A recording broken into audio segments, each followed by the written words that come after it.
जळगाव जिल्ह्यातील 51 बोगस शिक्षकांचं वेतन बंद करण्यात आलेलं आहे। आतापर्यंत घेतलेला पगारही शासन वसूल करणार आहे। जिल्ह्यातील 3000 पेक्षा अधिक शिक्षक हे बोगस असल्याची माहिती समोर आलेली आहे आणि त्यानंतर ही कारवाई करण्यात आलेली आहे। सर्व शाळांच्या चौकशीची शिक्षण तज्ञांकडून मागणी करण्यात आली आहे। जगातील माध्यमिक वेतन पथकाचं अधीक्षक आणि शिक्षण उपसंचालक कार्यालयातील लेखाधिकारी या दोघांनी 10 शिक्षण संस्थेतील 79 शिक्षकांची बोगस भरती केल्याचं समोर आलंय।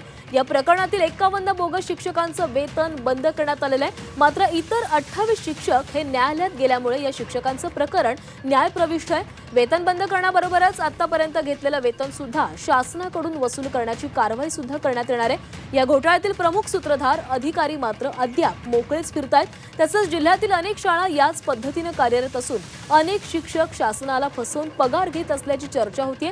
अशा सर्व बोगस शिक्षक भरती केलेल्या शाळांची आणि शिक्षकांची चौकशी करण्याची मागणी आता शिक्षण तज्ञांकडून केली जाते।